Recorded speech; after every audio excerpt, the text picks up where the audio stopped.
Hello everyone, कैसे हैं आप सभी लोग। मेरा नाम है आलोक बाजपेयी और आप सभी का स्वागत करता हूं एसपीएन स्टडी चैनल पर। आप सभी का अपना चैनल। बहुत ज़बरदस्त तरीके से हम लोग डेली कुछ ना कुछ न्यूज़ जरूर आपके साथ शेयर करते हैं और आज इस न्यूज़ से रिलेट करके हम लोग बहुत महत्वपूर्ण एक इंफॉर्मेशन भी समझने वाले हैं, यानी कि करंट अफेयर्स और जीएस को, जीके को हम यहाँ पर जोड़ करके पढ़ने वाले हैं।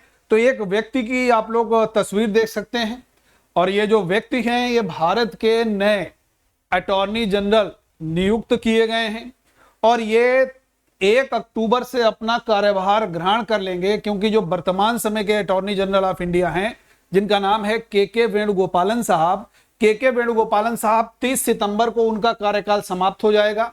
उसके बाद में ये व्यक्ति जिनका नाम है आर वेंकट रमणी, इनका नाम मैं लिख करके बता देता हूं, इनका नाम है आर वेंकट रमणी। पौंडीचेरी में इनका जन्म हुआ। सुप्रीम कोर्ट के सीनियर कह सकते हैं कि अधिवक्ता हैं और अपने एक लंबे अनुभव के बाद में ये भारत के नए अटॉर्नी जनरल के रूप में नियुक्त किए गए। नाम याद कर लीजिएगा, क्या नाम है भाई? आर वेंकट रमणी। अगर कभी पूछा जाएगा कि ये कौन से नंबर के अटॉर्नी जनरल होंगे, तो भैया ये 16वें अटॉर्नी जनरल होंगे। 16वें अटॉर्नी जनरल होंगे। नाम है आर वेंकट रमणी साहब। किसका स्थान लेंगे? के वेणुगोपालन साहब का स्थान लेंगे। ठीक है भाई, इतनी बात सबको क्लियर हो गई। इनके बारे में थोड़ा सा हम लोग जान लेते हैं। इनका निकनेम बेसिकली वेंकट रमणी के नाम से ज्यादा जाने जाते हैं। वैसे आर वेंकट रमणी इनका पूरा नाम है और ये वेंकट रमणी इनका निकनेम है, इस नाम से लोग इन्हें जानते हैं। सुप्रीम कोर्ट के सीनियर एडवोकेट हैं जिन्हें सुप्रीम कोर्ट में 42 साल का अनुभव है और यह वर्तमान में अटॉर्नी जनरल के गोपालन की जगह लेंगे, जिनका कार्यकाल 30 सितंबर को बच्चे समाप्त हो जाएगा।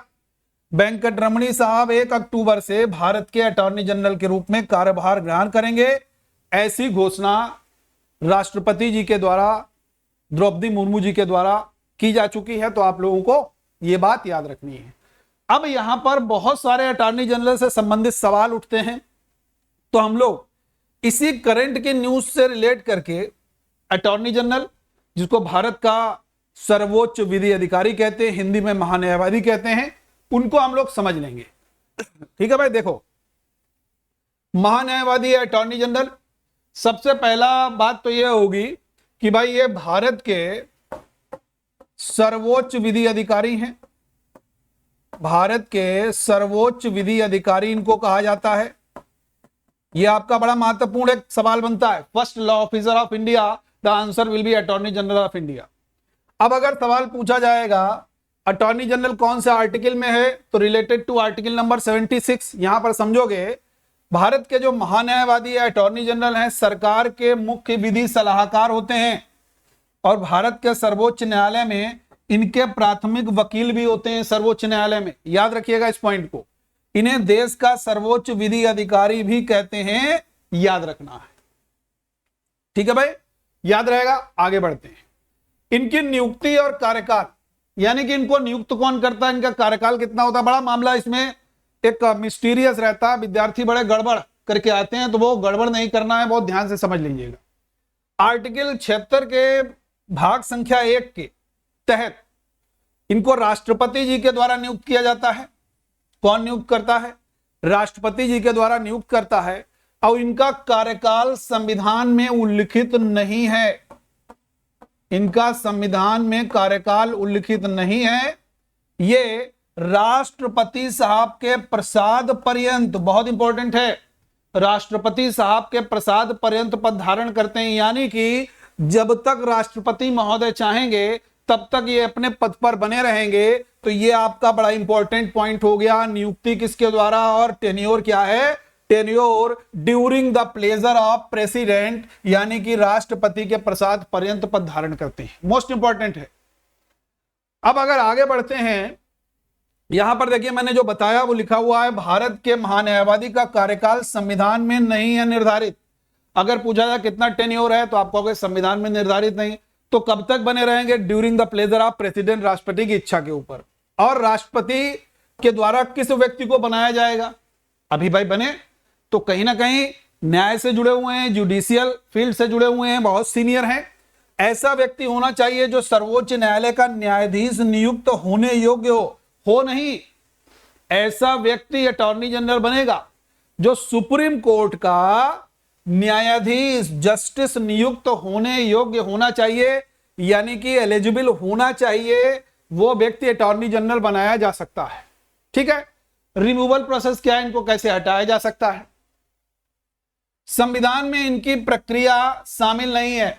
ना तो भाई इनके हम लोग कहते हैं ना टेन्योर की प्रक्रिया है, ना इनको हटाने की, क्योंकि मैंने एक शब्द पहले ही बोल दिया, राष्ट्रपति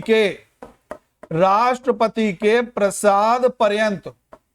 मैंने पहले ही बोल दिया राष्ट्रपति के प्रसाद पर्यंत, यानी कि मतलब यह है, यहां पर देखिए इसका मतलब है कि उन्हें राष्ट्रपति द्वारा जब मर्जी होगी हटाया जा सकता है। तो कहीं पर भी रिमूवल प्रोसीजर नहीं है संविधान में, टेन्योर संविधान में नहीं है, during the pleasure of president. तो इसलिए निष्कासन प्रक्रिया इनकी कहीं पर संविधान में उल्लिखित नहीं है। इस बात को बड़े ध्यान से समझिएगा। नेक्स्ट बात करते हैं इनके फंक्शंस की। फंक्शंस की अगर बात करते हैं तो बड़ा इंपॉर्टेंट है। ये एक ऐसे व्यक्ति हैं, ऐसा पद है जो संसद के दोनों सदन मतलब लोकसभा और राज्यसभा दोनों, और उनकी जो समितियां होती हैं उनमें भी संयुक्त बैठक और संसद की किसी समिति में भी ये कार्यवाही में भाग ले सकते हैं, बोल सकते हैं, उसका भी अधिकार है। लेकिन इंपॉर्टेंट पॉइंट, लेकिन वोटिंग पावर नहीं है। वोटिंग पावर यानी कि मतदान का अधिकार नहीं है। संसद के किसी भी सदन, लोकसभा और राज्यसभा में पार्टिसिपेट कर सकते हैं, बोल सकते हैं, सदन संयुक्त बैठक में भाग ले सकते हैं, उनकी कार्रवाइयों में भाग ले सकते हैं, उनकी समितियों में, संसद की समितियों में भाग ले सकते हैं, बोल सकते हैं, लेकिन not right to vote. Vote करने का, मतदान करने का अधिकार नहीं है। यह बड़ा इंपॉर्टेंट पॉइंट है। एक बार केबीसी में जब पहले केबीसी विजेता बने थे हर्षवर्धन नवाठे, तो उनसे ये हर्षवर्धन नवाठे से सवाल पूछा गया था। ये मेरे ख्याल से शायद 1 CR का क्वेश्चन था वहां पर, कौन बनेगा करोड़पति में, कि कौन से ऐसा पद है जो कि संसद के दोनों सदनों में कार्रवाइयों में भाग तो ले सकता है लेकिन मतदान नहीं कर सकता। द आंसर वहां पर यही था, अटॉर्नी जनरल। अब और फंक्शन देख लोगे भाई। भारत के महान्यायवादी भारतीय क्षेत्र में सभी न्यायालयों के मतलब समझे, सुप्रीम कोर्ट हो गया, हाई कोर्ट हो गया, डिस्ट्रिक्ट कोर्ट हो गया, सेशन कोर्ट हो गया, मुंसिफ कोर्ट हो गया, ये सारे कोर्ट होते हैं। किसी भी कोर्ट में, एनी कोर्ट, भारत के देखिए भारतीय क्षेत्र में सभी न्यायालयों में सुनवाई का अधिकार है। वह उन सभी विशेषाधिकारों और प्रतिरक्षाओं का आनंद लेते हैं जो संसद सदस्य के लिए, मेंबर ऑफ पार्लियामेंट के लिए उपलब्ध होता है। उन सभी जो सुविधाएं हैं, जो फैसिलिटीज हैं, उससे इनको दिया जाता है, वो सारी की सारी फैसिलिटीज प्रोवाइड की जाती है। ठीक है। तो आज की क्लास में हमने जान लिया आर वेंकट रमणी हमारे देश के नए अटॉर्नी जनरल बनेंगे, 1 अक्टूबर से अपना कार्यभार ग्रहण करेंगे। Are Venkat Ramani supreme court के सीनियर वकील के रूप में कार्य कर रहे थे। आर वेंकट रमणी का साहब का जन्म पौंडीचेरी में हुआ था। इन्होंने तमिलनाडु हाईकोर्ट से जो था वो अपना वकालत प्रोफेशन की शुरुआत की थी, और ये देश के 16वें अटॉर्नी जनरल होंगे। इनसे पहले के वेणुगोपालन थे, तो ये के वेणुगोपालन का स्थान लेंगे। एक सवाल और पूछा जा सकता है आपका, भारत के पहले अटॉर्नी जनरल ऑफ इंडिया कौन थे? ठीक है।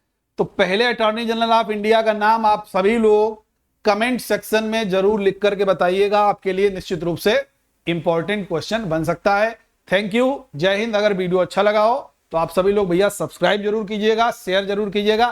Thank you.